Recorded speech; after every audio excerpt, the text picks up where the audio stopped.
ਇਹ ਨਹੀਂ ਕਦੀ ਚੇਤਾ ਭੁੱਲਾ ਵੀ ਖਾਣਾ ਕੀ ਹੈ, ਖਾਣ ਦਾ ਚੇਤਾ ਏ, ਪਹਿਨਣ ਦਾ ਚੇਤਾ ਏ, ਰਿਸ਼ਤੇਦਾਰੀਆਂ ਦਾ ਏਹੈ। ਪਰ ਆਮ ਕਰਕੇ ਸਾਡੇ ਇਹ ਸੁਭਾਅ ਹੁੰਦਾ ਹੈ ਕਿ ਪਾਠ ਕਰਦਿਆਂ ਕਰਦਿਆਂ ਪਤਾ ਨਹੀਂ ਮੈਂ ਭੁੱਲ ਜਾਂਦਾ ਏ। ਇਹ ਤਕਰੀਬਨ ਸਾਡਾ ਸਾਰਿਆਂ ਦਾ ਸਵਾਲ ਹੈ ਕਿ ਬਾਣੀ ਪੜ੍ਹਦਿਆਂ ਪੜ੍ਹਦਿਆਂ ਪਤਾ ਨਹੀਂ ਲੱਗਦਾ ਤੇ ਭੁੱਲ ਜਾਂਦਾ ਏ, ਨੀਂਦ ਆਉਣੀ ਸ਼ੁਰੂ ਹੋ ਜਾਂਦੀ। ਆਮ ਕਰਕੇ ਸਾਡਾ ਇਹੀ ਸਾਰਿਆਂ ਦਾ ਸਵਾਲ ਹੁੰਦਾ ਏ ਕਿ ਜਦੋਂ ਵੀ ਅਸੀਂ ਬਾਣੀ ਪੜ੍ਹਦੇ ਹਾਂ ਜਾਂ ਕੀਰਤਨ ਸੁਣਦੇ ਹਾਂ ਉਦੋਂ ਨੀਂਦ ਬੜੀ ਆਉਂਦੀ, ਸੁਸਤੀ ਬੜੀ ਪੈਂਦੀ ਹੈ। ਤੇ ਸਤਿਗੁਰ ਪਾਤਸ਼ਾਹ ਮਹਾਰਾਜ ਜੀਆਂ ਨੇ ਇਹ ਸਾਨੂੰ ਗੁਰਬਾਣੀ ਦੇ ਅੰਦਰ ਪਹਿਲਾਂ ਸੰਬੋਧਨ ਕਰਕੇ ਸਮਝਾਇਆ ਸੀ, ਕਿਉਂਕਿ ਜਦੋਂ ਅਸੀਂ ਸੰਸਾਰ ਦੇ ਕੰਮ ਕਰਦੇ ਜਾਂ ਗੱਲਾਂ ਬਾਤਾਂ ਕਰਦੇ ਹੋਈਏ ਕਈ ਵਾਰੀ 2-2 4-4 ਘੰਟੇ ਮੋਬਾਈਲ ਦੇ ਉੱਪਰ 5-5 ਘੰਟੇ ਲੰਘ ਜਾਂਦੇ ਹੈ, ਕਿਉਂਕਿ ਸੁਚੇਤ ਹੋ ਕੇ ਲੱਗੇ ਅਸੀਂ ਉਦੋਂ ਸਾਡਾ ਸਾਰਾ ਧਿਆਨ ਉਹਦੇ ਉੱਪਰ ਕੇਂਦਰਿਤ ਹੈ। ਗੱਲਾਂ ਬਾਤਾਂ ਕਰਦੇ ਬੜੇ ਕੰਨ ਦੇ ਕੇ ਸੁਣ ਰਹੇ ਹੈ, ਕਿਤੇ ਜਾ ਰਹੇ ਹੈ, ਕਿਸੇ ਸੱਜਣ ਮਿੱਤਰ ਦੇ ਨਾਲ ਗੱਲਾਂ ਕਰਦੀਆਂ ਟਾਈਮ ਪਤਾ ਹੀ ਨਹੀਂ ਲੱਗਦਾ ਕਦੋਂ ਲੰਘ ਗਿਆ। ਰਿਸ਼ਤੇਦਾਰ ਕੋਈ ਭੈਣ ਭਰਾ ਆਇਆ ਹੋਵੇ ਉਹਦੇ ਨਾਲ ਗੱਲਾਂ ਬਾਤਾਂ ਕਰਦੀਆਂ ਸਾਰੀ ਰਾਤ ਲੰਘ ਜਾਂਦੀ ਹੈ, ਕਿਉਂਕਿ ਅਸੀਂ ਬੜਾ ਸੁਚੇਤ ਹੋ ਕੇ ਲੱਗੇ ਹਾਂ। ਪਰ ਜਦੋਂ ਗੁਰੂ ਦੀ ਗੱਲ ਆਉਂਦੀ ਹੈ ਉਦੋਂ ਅਸੀਂ ਅਚੇਤ ਹੋ ਜਾਂਦੇ, ਉਦੋਂ ਇਸ ਪਾਸੇ ਸਾਡਾ ਬਹੁਤਾ ਖਿਆਲ ਨਹੀਂ ਹੁੰਦਾ। ਸਤਿਗੁਰ ਪਾਤਸ਼ਾਹ ਨੇ ਕਿਹਾ ਜੇ ਰੱਬ ਦੇ ਗੀਤ ਗਾਉਣੇ ਆ, ਸਾਵਧਾਨ ਇਕਾਗਰ ਚੀਤ, ਸਾਵਧਾਨ ਹੋ ਕੇ ਚਿੱਤ ਨੂੰ ਇਕਾਗਰ ਕਰਕੇ ਜਦੋਂ ਤੂੰ ਰੱਬ ਦੇ ਗੀਤ ਗਾਵੇਂਗਾ, ਸਾਵਧਾਨ ਹੋ ਕੇ, ਭਾਵ ਕਿ ਐ ਬਿਲਕੁਲ ਤਿਆਰ ਬਰ ਤਿਆਰ ਹੋ ਕੇ ਜਦੋਂ ਗੁਰੂ ਦੇ ਸ਼ਬਦ ਨੂੰ ਪੜ੍ਹੇਗਾ, ਜਦੋਂ ਗੁਰੂ ਦੀ ਬਾਣੀ ਨੂੰ ਵਿਚਾਰੇਗਾ ਵੀ ਗੁਰੂ ਸਾਹਿਬ ਦੇ ਇਹ ਪਾਵਨ ਸ਼ਬਦ ਕੀ ਕਹਿ ਰਹੇ ਨੇ, ਫਿਰ ਸੁਸਤੀ ਨਹੀਂ ਪਵੇਗੀ, ਫਿਰ ਨੀਂਦਰ ਨਹੀਂ ਆਵੇਗੀ। ਬਾਣੀ ਪੜ੍ਹਦੇ ਹਾਂ ਨੀਂਦ ਆਉਂਦੀ ਉਦੋਂ ਹੈ ਜਦੋਂ ਅੱਖਾਂ ਤੇ ਬਾਣੀ ਦੇ ਵਿੱਚ ਹੈ ਪਰ ਧਿਆਨ ਸੁਰਤ ਕਿਤੇ ਹੋਰ ਲੱਗੀ ਹੈ। ਸਤਿਗੁਰ ਪਾਤਸ਼ਾਹ ਮਹਾਰਾਜ ਜੀਆਂ ਨੇ ਅੱਜ ਦੇ ਪਾਵਨ ਸ਼ਬਦ ਦੇ ਰਾਹੀਂ ਕਿਰਪਾ ਕੀਤੀ। ਜਿਤ ਪਾਰ ਬ੍ਰਹਮ ਚਿੱਤ ਆਇਆ, ਜਿਨ੍ਹਾਂ ਨੂੰ ਜਾਂ ਜਿਸ ਨੂੰ ਵੀ ਉਹ ਪ੍ਰਭੂ ਪਰਮਾਤਮਾ ਹਮੇਸ਼ਾ ਚਿੱਤ ਦੇ ਵਿੱਚ ਹੈ, ਭਾਵ ਕਿ ਜਿਨ੍ਹਾਂ ਨੂੰ ਉਹ ਸਦੀਵੀ ਕਾਲ ਲਈ ਪਰਮਾਤਮਾ ਚੇਤੇ ਦੇ ਵਿੱਚ ਹੈ, ਹਰ ਵੇਲੇ ਜਿਹੜੇ ਉਹਦੀ ਯਾਦ ਵਿੱਚ ਜੁੜੇ ਨੇ। ਉਹਦੀ ਯਾਦ ਨਾਲ ਜੁੜਨਾ ਕਿਵੇਂ? ਗੁਰੂ ਅਰਜਨ ਸਾਹਿਬ ਨੇ ਬੜਾ ਸੌਖਾ ਢੰਗ ਦੱਸਿਆ ਹੈ। ਕਹਿੰਦੇ ਤੇਰੇ ਕੋਲ ਸੋਹਣਾ ਘਰ ਹੈ, ਜੇ ਪ੍ਰਸਾਦ ਬਸੇ ਸੁਖ ਮੰਦਰ, ਤਿਸੇ ਧਿਆਏ ਸਦਾ ਮਨ ਅੰਦਰ। ਘਰ ਨੂੰ ਵੇਖ ਕੇ ਵੀ ਰੱਬ ਦਾ ਚੇਤਾ ਕਰ ਸਕਦਾ ਹੈ ਵੀ ਮਾਲਕਾ ਆ ਤੇਰੀ ਕਿਰਪਾ ਹੀ ਹੈ, ਤੂੰ ਸੋਹਣਾ ਕਰ ਦਿੱਤਾ ਹੈ। ਕਿਤੇ ਸੋਹਣਾ ਪ੍ਰਸ਼ਾਦਾ ਪਾਣੀ ਛਕ ਰਹੇ ਉਦੋਂ ਵੀ ਆਪਾਂ ਕਹਿ ਸਕਦੇ ਜੇ ਪ੍ਰਸ਼ਾਦ ਛੱਤੀ ਅੰਮ੍ਰਿਤ ਖਾਹੇ ਤਿਸ ਠਾਕਰ ਕੋ ਰੱਖ ਮਨ ਮਾਹੇ, ਵੀ ਸ਼ੁਕਰ ਹੈ ਮਾਲਕਾ ਉਹ ਵੀ ਹੈ ਜਿਨ੍ਹਾਂ ਨੂੰ ਇੱਕ ਟਾਈਮ ਦੀ ਰੋਟੀ ਵੀ ਨਸੀਬ ਨਹੀਂ ਹੁੰਦੀ, ਤੇ ਤੇਰਾ ਸ਼ੁਕਰ ਹੈ ਤੂੰ ਆ ਬੜਾ ਸੋਹਣਾ ਭੋਜਨ ਦਿੱਤਾ ਹੈ, ਬੜੀ ਤੇਰੀ ਰਹਿਮਤ ਹੈ। ਸੋਹਣੇ ਕੱਪੜੇ ਪਾਏ ਹੈ ਤਾਂ ਵੀ ਰੱਬ ਦੀ ਯਾਦ ਹੋਵੇ। ਜੇ ਪ੍ਰਸਾਦ ਪਾਟ ਪਟੰਬਰ ਹਟਾਵੈ ਹੈ, ਤਿਸੇ ਤਿਆਗ ਕਾ ਤਿਆਵਰ ਲੁਭਾਵੈ। ਸੋਹਣੇ ਕੱਪੜੇ ਵੇਖ ਕੇ ਵੀ ਰੱਬ ਦਾ ਚੇਤਾ ਆ ਸਕਦਾ ਹੈ, ਪਰ ਨਹੀਂ, ਅਸੀਂ ਭੁੱਲ ਜਾਂਦੇ ਹਾਂ। ਸੋਹਣਾ ਘਰ ਬਣਿਆ ਹੈ, ਬੰਦਾ ਕਹਿੰਦਾ ਬੜੀ ਮਿਹਨਤ ਕੀਤੀ, ਆਪਾਂ ਕੋਠੀ ਬਣਾ ਲਈ ਹੈ। ਸੋਹਣੇ ਖਾਣੇ ਬਣੇ ਹੈ, ਬੱਚਿਆਂ ਨੂੰ ਅਸੀਂ ਕਹਿੰਦੇ ਹਾਂ ਖਾਓ ਐਸ ਕਰੋ ਆਪਣੇ ਪਿਓ ਦੇ ਸਿਰ 'ਤੇ, ਪੁੱਤ ਤੁਸੀਂ ਭੁੱਖੇ ਮਰਨਾ ਹੈ, ਹੁਣ ਤਾਂ ਮੈਂ ਕਮਾ ਕੇ ਦਿੰਦਾ ਹੈ। ਪਰ ਸਾਡੇ ਨਾਲੋਂ ਜਾਨਵਰ ਬੜੇ ਸਿਆਣੇ ਹੈ। ਕੱਛੂ ਕੰਮਾ ਉਹ ਆਂਡੇ ਵੇਖੋ ਖੁਸ਼ਕੀ ਦੇ ਵਿੱਚ ਦਿੰਦਾ ਹੈ, ਰੇਤ ਦੇ ਵਿੱਚ ਜਿਹੜੇ ਉਹ ਆਂਡੇ ਦੇ ਕੇ ਆਪ ਪਾਣੀ ਵਿੱਚ ਰਹਿੰਦਾ ਹੈ, ਪਰ ਉਹਨੂੰ ਰੱਬ 'ਤੇ ਭਰੋਸਾ ਹੈ ਕਿ ਜਿਹੜੇ ਰੱਬ ਨੇ ਪੈਦਾ ਕੀਤਾ ਹੈ ਉਹ ਮੇਰੇ ਬੱਚਿਆਂ ਨੂੰ ਵੀ ਜ਼ਰੂਰ ਸੰਭਾਲੇਗਾ, ਅਤੇ ਉਹਦੇ ਬੱਚੇ ਉਹਨਾਂ ਆਂਡਿਆਂ ਦੇ ਵਿੱਚੋਂ ਨਿਕਲੇ। ਇੱਕ ਕੂੰਜ ਹੈ, ਉਹ ਆਪਣੇ ਬੱਚੇ ਜਿਹੜੇ ਆਂਡੇ ਦੇ ਬੱਚੇ ਦੇ ਕੇ ਜਿਹੜੀਆਂ ਉਹ ਵੇਖੋ ਕਿੱਧਰ ਨੂੰ ਦੂਰ ਨਿਕਲ ਜਾਂਦੀਆਂ ਨੇ, ਪਰ ਉਹਨਾਂ ਦਾ ਧਿਆਨ ਪਰਮਾਤਮਾ ਦੇ ਵਿੱਚ ਹੈ ਕਿ ਜਿਹੜੇ ਪਰਮਾਤਮਾ ਨੇ ਪੈਦਾ ਕੀਤਾ ਹੈ ਇਹ ਇਹਨਾਂ ਦੀ ਪਰਵਰਿਸ਼ ਕਰੇਗਾ।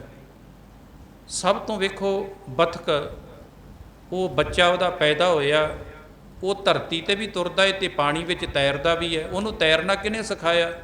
ਉਹ ਕਿਸੇ ਯੂਨੀਵਰਸਿਟੀ ਤੋਂ ਥੋੜ੍ਹਾ ਸਿੱਖ ਕੇ ਆਇਆ ਹੈ ਵੀ ਜਾਂ ਉਹਨੂੰ ਕਿਸੇ ਨੇ ਸਿਖਾਇਆ ਵੀ ਪਾਣੀ ਵਿੱਚ ਕਿੱਦਾਂ ਤਰਨਾ ਹੈ। ਪਰ ਰੱਬ ਨੇ ਸੁਭਾਅ ਬਣਾਇਆ ਉਹਨਾਂ ਨੂੰ, ਜੇ ਉੱਦਾਂ ਦੇ ਜੀਵ ਬਣਾਇਆ ਅਤੇ ਉੱਦਾਂ ਦੀ ਉਹਨਾਂ ਦੀ ਸੁਰਤ ਵੀ ਬਣਾਈ ਹੈ। ਇਸੇ ਤਰ੍ਹਾਂ ਕੋਇਲ ਉਹ ਆਪਣੇ ਆਂਡੇ ਜਿਹੜੇ ਹੈ ਉਹ ਕਾਂ ਦੇ ਆਲ੍ਹਣੇ ਵਿੱਚ ਦਿੰਦੀ ਹੈ, ਅਤੇ ਕਾਂ ਜਿਹੜੀ ਕਾਇਨੀ ਹੁੰਦੀ ਹੈ ਉਹੀ ਉਹਦੇ ਬੱਚਿਆਂ ਨੂੰ ਉੱਥੇ ਗਰਮੈਸ਼ ਦੇ ਕੇ ਉਹਦੇ ਆਂਡਿਆਂ ਵਿੱਚੋਂ ਜਦੋਂ ਬੱਚੇ ਨਿਕਲਦੇ ਹੈ, ਫਿਰ ਉਹ ਕੋਲ ਜਿਹੜੀ ਹੈ ਉਹਨਾਂ ਆਪਣੇ ਬੱਚਿਆਂ ਨੂੰ ਜਦੋਂ ਥੋੜ੍ਹਾ ਜਿਹਾ ਉੱਡਣ ਜੋਗੇ ਹੁੰਦੀ ਹੈ ਫਿਰ ਉਹਨਾਂ ਬੱਚਿਆਂ ਨੂੰ ਆਪਣੇ ਨਾਲ ਖੜਦੀ ਹੈ, ਫਿਰ ਸਹਿਜੇ ਸਹਿਜੇ ਉਹਨਾਂ ਨੂੰ ਆਪਣੀ ਬੋਲੀ ਸਿਖਾਉਂਦੀ ਹੈ ਵੀ ਉਹਨੂੰ ਹੁੰਦਾ ਕਿਤੇ ਕਾਂ ਵਾਲੀ ਭਾਸ਼ਾ ਨਾ ਸਿੱਖ ਜਾਣ। ਫਿਰ ਉਹ ਆਪਣੀ ਭਾਸ਼ਾ ਸਿਖਾਉਂਦੀ ਸਾਰੀ ਉਹਨਾਂ ਨੂੰ, ਫਿਰ ਆਪਣੇ ਵਰਗੋਂ ਉਹਨਾਂ ਨੂੰ ਉਹ ਮਿੱਠੇ ਬੋਲ ਸਿਖਾਉਂਦੀ ਹੈ।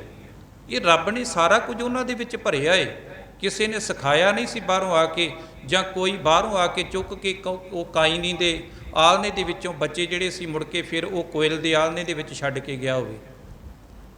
ਉਹਨਾਂ ਨੇ ਆਪ ਹੀ ਸਾਰਾ ਕੁਝ ਪੈਦਾ ਕੀਤਾ। ਇੱਕ ਬਿੱਲੀ ਆਪਾਂ ਦੇਖਦੇ ਹਾਂ, ਉਹਦੇ ਦੰਦ ਬੜੇ ਤਿੱਖੇ ਹੁੰਦੇ ਆ, ਪਰ ਜਦੋਂ ਆਪਣੇ ਉਹ ਬੱਚਿਆਂ ਨੂੰ ਚੁੱਕ ਕੇ ਖੜਦੀ ਉਦੋਂ ਵੀ ਉਸੇ ਮੂੰਹ ਦੇ ਵਿੱਚ ਪਾ ਕੇ ਖੜਦੀ, ਕਦੇ ਕਿਸੇ ਬੱਚੇ ਦੇ ਦੰਦ ਨਹੀਂ ਵੱਜਦਾ। ਉਹ 2-2 3-3 ਬੱਚੇ ਆਪਣੇ ਇਕੱਠੇ ਮੂੰਹ ਦੇ ਵਿੱਚ ਪਾ ਕੇ ਚੁੱਕ ਕੇ ਲੈ ਜਾਂਦੀ ਹੈ, ਪਰ ਜਦੋਂ ਕਿਤੇ ਚੂਹਾ ਆਪਣੇ ਮੂੰਹ ਵਿੱਚ ਪਾਉਂਦੀ ਹੈ ਫਿਰ ਉਹਦੇ ਦੰਦਾਂ ਤੋਂ ਬਚ ਨਹੀਂ ਸਕਦਾ।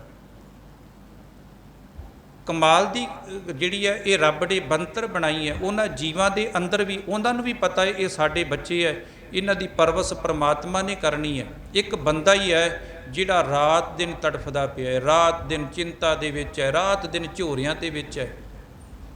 ਗੁਰੂ ਨਾਨਕ ਸਾਹਿਬ ਸੱਚੇ ਪਾਤਸ਼ਾਹ ਮਹਾਰਾਜ ਨੇ ਇਹੀ ਕੁਝ ਦੇਖਿਆ। ਅੱਜ ਦੇਖੋ ਆ ਇੰਨੇ ਵੱਡੇ ਧਾਰਮਿਕ ਅਸਥਾਨ ਕਾਹਦੇ ਵਾਸਤੇ ਬਣੇ ਆ ਕਿ ਰੱਬ ਦੀ ਯਾਦ ਨਾਲ ਜੁੜਿਆ ਜਾਵੇ। ਗੁਰਦੁਆਰੇ ਬਣੇ, ਮੰਦਰ ਬਣੇ, ਮਸਜਿਦਾਂ ਬਣੀਆਂ, ਗਿਰਜੇ ਘਰ ਬਣੇ। ਅਸੀਂ ਵੀ ਛੋਟਾ ਗੁਰਦੁਆਰਾ ਵੱਡਾ ਬਣਾ ਦਿਓ, ਹੋਰ ਵੱਡਾ ਬਣਾ ਦਿਓ, ਆ ਵੱਡਾ ਮੰਦਰ ਬਣਾ ਦਿਓ, ਵੱਡਾ ਗਿਰਜਾ ਘਰ ਬਣਾ ਦਿਓ। ਕਾਹਦੇ ਵਾਸਤੇ ਬਣਾਏ ਹੈ? ਰੱਬ ਦੀ ਯਾਦ ਨਾਲ ਜੁੜਨ ਵਾਸਤੇ, ਕਿ ਰੱਬ ਨਾਲ ਜੁੜਿਆ ਜਾਵੇ, ਰੱਬ ਨੂੰ ਯਾਦ ਕੀਤਾ ਜਾਵੇ ਇਹਨਾਂ ਵਿੱਚ ਬੈਠ ਕੇ। ਪਰ ਕੀ ਇਹਨਾਂ ਰੱਬ ਦੇ ਨਾਂ 'ਤੇ ਬਣੇ ਹੋਏ ਧਾਰਮਿਕ ਅਸਥਾਨਾਂ 'ਤੇ ਵੀ ਰੱਬ ਦੇ ਨਾਲ ਜੁੜਿਆ ਜਾਂਦਾ ਹੈ? ਕੀ ਇਹਨਾਂ ਧਾਰਮਿਕ ਅਸਥਾਨਾਂ 'ਤੇ ਬੈਠ ਕੇ ਵੀ ਅਸੀਂ ਵਾਕਈ ਰੱਬ ਨੂੰ ਯਾਦ ਕਰਦੇ ਹਾਂ? ਭਾਈ ਗੁਰਦਾਸ ਜੀ ਤੇ ਇੱਥੋਂ ਤੱਕ ਉਹਨਾਂ ਨੇ ਆਪਣੀ ਕਵਿਤਾ ਦੇ ਅੰਦਰ ਜ਼ਿਕਰ ਕੀਤਾ ਹੈ। ਕਹਿੰਦੇ ਮੰਨ ਲਓ ਕੋਈ ਬਾਹਰੋਂ ਕਿਤੇ ਚੋਰ ਡਾਕੂ ਪੈ ਗਿਆ, ਉਹ ਕਿਸੇ ਸਿਪਾਹੀ ਦੀ ਸ਼ਰਨ ਵਿੱਚ ਜਾਵੇਗਾ, ਫਿਰ ਉੱਥੇ ਉਹ ਲੁੱਟਦੇ ਹੈ ਅਤੇ ਕਿਸੇ ਬਾਦਸ਼ਾਹ ਦੀ ਸ਼ਰਨ ਵਿੱਚ ਜਾਵੇਗਾ। ਜੇ ਬਾਹਰ ਅੱਗ ਲੱਗੀ ਹੈ ਅਤੇ ਸਮੁੰਦਰ ਵਿੱਚ ਜਾਵੇਗਾ, ਜੇ ਸਮੁੰਦਰ 'ਚ ਅੱਗ ਲੱਗ ਗਈ ਕਿੱਥੋਂ ਬਚੇਗਾ ਉਹ? ਜਿਹੜੀ ਪ੍ਰਜਾ ਨੂੰ ਸੁਖੀ ਕਰਨ ਵਾਸਤੇ ਜਿਹੜੀ ਪੁਲਿਸ ਬਣਾਈ ਹੈ, ਕਹਿੰਦੇ ਕਾਨੂੰਨ ਬਣਾਇਆ, ਕਾਨੂੰਨ ਹੀ ਜਿਹੜਾ ਵਾ ਉਹ ਲੋਕਾਂ ਦਾ ਰਖਵਾਲਾ, ਲੋਕਾਂ ਦੀ ਜਾਨ ਦਾ ਖੌਅ ਬਣ ਜਾਵੇ, ਕਿਵੇਂ ਬਚਾਅ ਹੋਵੇਗਾ? ਫਿਰ ਅਖੀਰ 'ਤੇ ਇਹੋ ਕਹਿੰਦੇ ਹੈ ਕਿ ਫਿਰ ਬੰਦਾ ਬਚਣ ਵਾਸਤੇ ਗੁਰਦੁਆਰੇ ਜਾਂਦਾ ਹੈ, ਧਾਰਮਿਕ ਅਸਥਾਨਾਂ 'ਤੇ ਜਾਂਦਾ ਹੈ ਕਿ ਮੈਂ ਮੋਹ ਮਮਤਾ ਤੋਂ ਬਚ ਜਾਵਾਂ। ਮੋਹ ਮਮਤਾ ਦਾ ਆਮ ਕਰਕੇ ਗੁਰਬਾਣੀ ਵੀ ਸਾਨੂੰ ਸੰਸਾਰ ਦੇ ਮੋਹ ਮਮਤਾ ਤੋਂ, ਮਾਇਆ ਮਮਤਾ ਦੇ ਜਾਲ 'ਚੋਂ ਕੱਢਦੀ ਹੈ। ਅਤੇ ਜਦੋਂ ਆਪਾਂ ਕਿਤੇ ਮਾਇਆ ਦੀ ਗੱਲ ਕਰਦੇ ਹਾਂ, ਮਮਤਾ ਦੀ ਗੱਲ ਕਰਦੇ ਹਾਂ, ਅਤੇ ਆਪਾਂ ਕਹਿੰਦੇ ਹਾਂ ਵੀ ਆ ਜਿਹੜੇ ਮਾਇਆ ਦੀ ਗੱਲ ਕਰਦੇ ਅਤੇ ਮਾਇਆ ਛੱਡਦੇ ਨਹੀਂ। ਅਸਲ ਵਿੱਚ ਜਿਹੜੇ ਅਸਥਾਨ ਦੇ ਉੱਪਰ ਬੈਠੇ ਉੱਥੇ ਵੀ ਗੱਲ ਮਾਇਆ ਦੀ ਚੱਲ ਰਹੀ ਹੈ। ਜੇ ਧਾਰਮਿਕ ਅਸਥਾਨ ਬਣੇ ਹੈ ਰੱਬ ਦੇ ਜਾ ਨਾਲ ਜੁੜਨ ਵਾਸਤੇ ਬਣੇ ਸੀ ਕਿ ਰੱਬ ਦੀਆਂ ਗੱਲਾਂ ਹੋ ਸਕਣ, ਰੱਬ ਨਾਲ ਜੁੜਿਆ ਜਾ ਸਕੇ। ਪਰ ਕਹਿੰਦੇ ਉਹਨਾਂ ਅਸਥਾਨਾਂ ਦੇ ਉੱਪਰ ਭਾਈ ਗੁਰਦਾਸ ਜੀ ਕਹਿੰਦੇ ਤਾਹਾਂ ਜੋ ਵਿਆਪੇ ਮਾਇਆ ਕੈਸੇ ਕੇ ਬਚਾਈ ਹੈ। ਕਹਿੰਦੇ ਜਿਹੜੇ ਰੱਬ ਦੇ ਨਾਂ 'ਤੇ ਜਗ੍ਹਾ ਬਣੀਆਂ ਹੈ, ਰੱਬ ਦੇ ਨਾਂ 'ਤੇ ਗੁਰਦੁਆਰੇ ਬਣੇ ਹੈ, ਜਿਹੜੀ ਉੱਥੇ ਮਾਇਆ ਦੀਆਂ ਗੱਲਾਂ ਚੱਲਦੀਆਂ, ਕਿੱਥੇ ਆਪਣੇ ਆਪ ਨੂੰ ਕਿੱਥੇ ਤੂੰ ਬਚਾਵੇਂਗਾ? ਗੁਰੂ ਨਾਨਕ ਸਾਹਿਬ ਮਹਾਰਾਜ ਸੁਲਤਾਨਪੁਰ ਲੋਧੀ ਦੀ ਧਰਤੀ 'ਤੇ ਹੀ ਤੇ ਜਾ ਕੇ ਸੁਚੇਤ ਕੀਤਾ। ਜਦੋਂ ਮਹਾਰਾਜ ਮਸੀਤ ਦੇ ਵਿੱਚ ਜਾਂਦੇ, ਜਿੱਥੇ ਖੁਦਾ ਦਾ ਘਰ ਬਣਿਆ ਸੀ, ਉਹ ਕਹਿੰਦੇ ਖੁਦਾ ਦਾ ਘਰ ਹੈ ਮਸੀਤ। ਖੁਦਾ ਨੂੰ ਯਾਦ ਕੀਤਾ ਜਾਂਦਾ ਹੈ ਅਤੇ ਹਜ਼ਾਰਾਂ ਦੀ ਤਾਦਾਦ ਦੇ ਵਿੱਚ ਮੁਸਲਮਾਨ ਖੜੇ ਹੈ। ਪਰ ਉੱਥੇ ਜਾ ਕੇ ਗੁਰੂ ਨਾਨਕ ਸਾਹਿਬ ਮਹਾਰਾਜ ਜੀਆਂ ਨੇ ਇੱਕ ਭੁਲੇਖਾ ਕੱਢ ਦਿੱਤਾ ਕਿ ਠੀਕ ਹੈ ਇਹ ਜਗ੍ਹਾ ਤੇ ਖੁਦਾ ਦੇ ਨਾਂ 'ਤੇ ਹੋ ਸਕਦੀ ਹੈ, ਲੋਕ ਵਿਖਾਵੇ ਲਈ ਤੁਸੀਂ ਖੁਦਾ ਦਾ ਨਾਮ ਤੇ ਜ਼ਰੂਰ ਜਪਦੇ ਜੇ, ਪਰ ਤੁਹਾਡੇ ਅੰਦਰ ਕੁਝ ਹੋਰ ਚੱਲਦਾ ਪਿਆ ਹੈ। ਸਤਿਗੁਰ ਪਾਤਸ਼ਾਹ ਮਹਾਰਾਜ ਜੀਆਂ ਨੇ ਉਹਨਾਂ ਦਾ ਪਾਜ ਦੁਨੀਆ ਦੇ ਸਾਹਮਣੇ ਉਧੇੜ ਕੇ ਰੱਖ ਦਿੱਤਾ। ਉੱਥੇ ਇਕੱਲੇ ਕਾਜੀ ਦੀ ਤੇ ਨਵਾਬ ਦੀ ਗੱਲ ਨਹੀਂ ਸੀ। ਅਸਲ ਵਿੱਚ ਜਿੰਨੇ ਵੀ ਲੋਕ ਉੱਥੇ ਸਨ ਨਾ, ਜਦੋਂ ਬਾਬੇ ਨੇ ਕਾਜੀ ਨੂੰ ਕਿਹਾ ਵੀ ਕਾਜੀ ਸਾਹਿਬ ਤੁਹਾਡਾ ਮਨ ਤੇ ਘਰ ਜਿਹੜੀ ਰਾਤ ਦੀ ਘੋੜੀ ਸੂਈ ਹੈ ਵਸੇਰੀ ਦੇ ਪਿੱਛੇ ਦੌੜਿਆ ਫਿਰਦਾ ਹੈ। ਨਵਾਬ ਨੂੰ ਕਹਿ ਦਿੱਤਾ ਮਹਾਰਾਜ ਸਾਹਿਬ ਨੇ ਕਿ ਤੇਰਾ ਮਨ ਤੇ ਕਾਬਲ ਦੇ ਵਿੱਚ ਘੋੜੇ ਖਰੀਦਾ ਫਿਰਦਾ ਹੈ। ਅਤੇ ਬਾਕੀ ਜਿਹੜੇ ਲੋਕ ਸੀ ਉਹਨਾਂ ਦਾ ਵੀ ਆਪਣੇ ਆਟੋਮੈਟਿਕ ਹੀ ਆਪਣੇ ਅੰਦਰ ਧਿਆਨ ਗਿਆ, ਅਤੇ ਉੱਥੇ ਜਿੰਨੇ ਵੀ ਲੋਕ ਹਜ਼ਾਰਾਂ ਦੀ ਤਾਦਾਦ ਵਿੱਚ ਖੜ੍ਹੇ ਸੀ, ਸਾਰਿਆਂ ਨੇ ਵੇਖਿਆ ਗੱਲ ਇੱਥੇ ਕਾਜੀ ਤੇ ਨਵਾਬ ਨਹੀਂ, ਸਾਡਾ ਤੇ ਆਪਣਾ ਮਨ ਕਿਤੇ ਹੋਰ ਹੀ ਭਟਕਦਾ ਫਿਰਦਾ ਹੈ। ਉੱਥੇ ਜਿੰਨੇ ਵੀ ਖੜ੍ਹੇ ਸੀ ਸਾਰਿਆਂ ਨੂੰ ਆਪਣੇ ਆਪ ਦਾ ਚੇਤਾ ਆ ਗਿਆ, ਇੱਕਦਮ ਆਪਣੇ ਆਪ ਦਾ ਖਿਆਲ ਆਇਆ ਵੀ ਵਾਕਿਆ ਹੀ ਮਨ ਤੇ ਸਾਡਾ ਵੀ ਜਿਹੜਾ ਵਾ ਟਿਕਾ ਦੇ ਵਿੱਚ ਨਹੀਂ, ਮਨ ਤੇ ਸਾਡਾ ਵੀ ਕਿਤੇ ਹੋਰ ਹੈ। ਆਪਾਂ ਜਦੋਂ ਮੁਸਲਮਾਨਾਂ ਦੇ ਗ੍ਰੰਥ ਪੜ੍ਹਦੇ ਹਾਂ ਨਾ, ਉਹਦੇ ਵਿੱਚ ਇੱਕ ਜ਼ਿਕਰ ਮਿਲਦਾ ਹੈ। ਕਹਿੰਦੇ ਇਬਰਾਹਿਮ ਇੱਕ ਵਾਰੀ ਖੁਦਾ ਨੂੰ ਕਹਿਣ ਲੱਗਾ, ਖੁਦਾ ਮੈਂ ਤੇਰੇ ਨਾਲ ਬੜਾ ਪਿਆਰ ਕਰਦਾ ਹਾਂ। ਖੁਦਾ ਕਹਿੰਦਾ ਮੈਂ ਤੇਰਾ ਪਿਆਰ ਪਰਖ ਕਰਨਾ ਚਾਹੁੰਦਾ। ਮੁਸਲਮਾਨਾਂ ਦੇ ਗ੍ਰੰਥ ਦੇ ਵਿੱਚ ਇਹਦਾ ਜ਼ਿਕਰ ਮਿਲਦਾ ਹੈ। ਕਹਿੰਦੇ ਖੁਦਾ ਪਰਖ ਕਰ ਲੈ, ਮੈਂ ਤੇਰੇ ਨਾਲ ਸੱਚੇ ਦਿਲੋਂ ਪਿਆਰ ਕਰਦਾ ਹਾਂ, ਮੈਂ ਤੇਰੇ ਨਾਲ ਸੱਚੀ ਮੁਹੱਬਤ ਕਰਦਾ ਹਾਂ। ਉਹ ਕਹਿੰਦਾ ਠੀਕ ਹੈ, ਜੇ ਤੂੰ ਮੇਰੇ ਨਾਲ ਸੱਚੀ ਮੁਹੱਬਤ ਕਰਦਾ ਹੈ ਨਾ, ਫਿਰ ਮੈਂ ਤੇਰੇ ਪੁੱਤਰ ਦੀ ਕੁਰਬਾਨੀ ਲੈਣੀ ਚਾਹੁੰਦਾ। ਮੇਰੇ ਵਾਸਤੇ, ਮੇਰੇ ਪਿਆਰ ਦੀ ਖਾਤਰ ਤੂੰ ਆਪਣੇ ਪੁੱਤਰ ਦੀ ਕੁਰਬਾਨੀ ਦੇ। ਉਹਨੇ ਕਿਹਾ ਠੀਕ ਹੈ, ਮੈਨੂੰ ਮਨਜ਼ੂਰ ਹੈ। ਹੁਣ ਉਹ ਸਮਾਂ ਚੁਣਿਆ ਗਿਆ, ਪੁੱਤਰ ਦੀ ਕੁਰਬਾਨੀ ਦੇਣੀ ਹੈ। ਇਬਰਾਹੀਮ ਨੇ ਸਾਹਮਣੇ ਜਦੋਂ ਉਹਦੇ ਪੁੱਤਰ ਨੂੰ ਲਿਆਂਦਾ ਗਿਆ, ਇਹਨੇ ਕਿਹਾ ਮੇਰੀਆਂ ਅੱਖਾਂ 'ਤੇ ਪੱਟੀ ਬੰਨ੍ਹ ਦਿਓ। ਅੱਖਾਂ 'ਤੇ ਪੱਟੀ ਬੰਨ੍ਹ ਦਿੱਤੀ।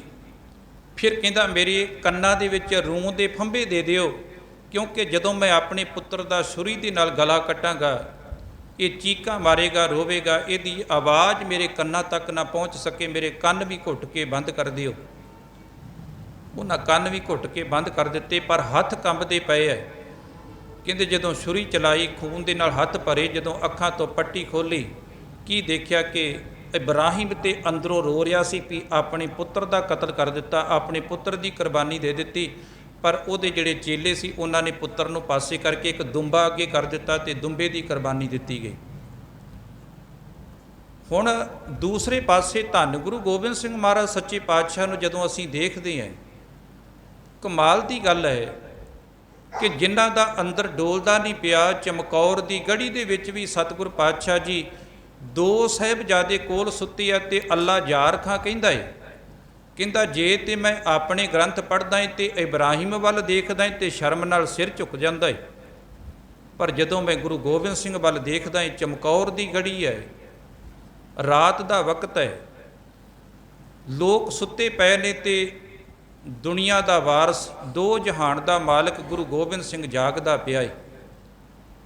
ਤੇ ਕੋਲ ਸੁੱਤੇ ਹੋਏ ਪੁੱਤਰਾਂ ਦੇ ਵੱਲ ਦੇਖ ਕੇ ਇੱਕਦਮ ਹੱਥ ਜੁੜੇ ਐ, ਸਿਰ ਝੁਕਿਆ ਏ ਤੇ ਅਕਾਲ ਪੁਰਖ ਦੇ ਅੱਗੇ ਉਹ ਫਰਿਆਦ ਕਰਦਾ ਏ। ਉਹਦੀ ਫਰਿਆਦ ਇਹ ਸੀ, ਅੱਲਾ ਯਾਰ ਖਾਂ ਕਹਿੰਦਾ ਮੈਂ ਹੈਰਾਨ ਹੋ ਗਿਆ ਉਹਦੇ ਬੋਲ ਸੁਣ ਕੇ। ਕਹਿੰਦਾ ਉਹਦੀ ਫਰਿਆਦ ਸੀ, ਥੇ ਚਾਰ ਅਬ ਦੋ ਹੀ ਹੈ, ਕੱਲ ਜੇ ਵੀ ਨਹੀਂ ਹੋਗੇ। ਕਹਿੰਦਾ ਜਦੋਂ ਆਨੰਦਪੁਰ ਸਾਹਿਬ ਤੋਂ ਤੁਰਿਆ ਸੀ, ਚਾਰ ਲੈ ਕੇ ਤੁਰਿਆ ਸੀ, ਸਰਸਾ ਨੇ ਦੋ ਵਿਛੋੜ ਦਿੱਤੇ ਹੈ ਤੇ ਦੋ ਮੇਰੇ ਕੋਲ ਬਾਕੀ ਰਹਿ ਗਏ, ਕੱਲ ਇਹ ਵੀ ਮੇਰੇ ਕੋਲ ਨਹੀਂ ਆਉਣਗੇ। ਥੇ ਚਾਰ ਅਬ ਦੋ ਹੀ ਹੈ, ਕੱਲ ਜੇ ਵੀ ਨਹੀਂ ਹੋंगे, हम सुरखरू होंगे अगर जे भी नहीं होंगे, हम सब्र करेंगे अगर जे भी नहीं होंगे। कहते मैं फिर भी रब का शुक्र करांगा, रब के सब्र विच रवांगा। परमात्मा एक किरपा करी, जिवें हुण सुत्ते होए पुत्रां नूं वेख के तेरी याद विच जुड़िया है, तेरे सकराने विच सिर झुकिया है, कल नूं पुत्रां दीयां लाशां वेख के भी मेरा सिर जिहड़ा वा ये तेरे अगे झुकिया रवे ते तेरे संतोख विच जुड़िया रवे। ਵੱਡਾ ਪੁੱਤ ਸ਼ਹੀਦ ਹੁੰਦਾ ਏ ਤੇ ਛੋਟਾ ਆਗਿਆ ਮੰਗਦਾ ਏ। ਅੱਲਾ ਯਾਰ ਖਾਂ ਕਹਿੰਦਾ ਦੁਨੀਆ ਦਾ ਪਹਿਲਾ ਬਾਪ ਵੇਖਿਆ ਜਿਹੜਾ ਪੁੱਤ ਸ਼ਹੀਦ ਹੁੰਦੇ ਹੋਣ ਤੇ ਉਹ ਖੁਸ਼ੀ ਦੇ ਜਕਾਰੇ ਛੱਡਦਾ ਹੋਵੇ। ਕਹਿੰਦਾ ਜਦੋਂ ਵੱਡਾ ਪੁੱਤ ਸ਼ਹੀਦ ਹੋ ਗਿਆ, ਮੈਂ ਕਿਹਾ ਹੁਣ ਗੁਰੂ ਗੋਬਿੰਦ ਸਿੰਘ ਨੂੰ ਰੱਬ ਭੁੱਲ ਜਾਵੇਗਾ, ਰੱਬ ਨੂੰ ਮਿਹਣਾ ਮਾਰੇਗਾ। ਪਰ ਜਦੋਂ ਛੋਟਾ ਆ ਕੇ ਉਹ ਹੱਥ ਜੋੜ ਕੇ ਕਹਿੰਦਾ ਏ ਮੈਂ ਵੀ ਜੰਗ ਦੇ ਮੈਦਾਨ ਵਿੱਚ ਜਾਣਾ ਏ, ਤੇ ਗੁਰੂ ਗੋਬਿੰਦ ਸਿੰਘ ਸਾਹਿਬ ਉੱਥੇ ਇੱਕ ਬਚਨ ਕਿਹਾ ਸੀ, ਕਹਿਣ ਲੱਗੇ ਪੁੱਤਰ ਮੇਰਾ ਸੁਭਾਅ ਨਹੀਂ ਲੜਨੇ ਸੇ किसी जार को हमने नहीं रोका, फरजंद वफादार को हमने नहीं रोका, खुश नूदिए करतार को हमने नहीं रोका, अब देखिए सरकार को हमने नहीं रोका। मेरा सुभाਅ नहीं मैं कदी किसी ਨੂੰ रोका। पिता दिल्ली गया सी, 9 साल की उम्र सी, मैं नहीं रोकिया। तेरे वड्डे भरा ने आग्या मंगी, मैं उन्होंने भी नहीं रोकिया। रोकना मैं तेनों भी नहीं गा, उम्र तेरी छोटी है, पर जंग के मैदान में जाके करेगा की। तो कहता छाती चौड़ी करके उस साहिबजादे ने हथ जोड़ के छाती चौड़ी करके क्या सी, पिता जी लड़ना नहीं आता, मुझे मरना तो है आता, आगे बढ़कर गला तेग पे धरना तो है आता। तो कहता मैं क्या हुण गुरु गोबिंद सिंह अदरों टुट जाएगा, एक पुत शहीद हो गया, दो का पता कोई नहीं, इको कोल है, हुण तो अंदरों टुट जाएगा।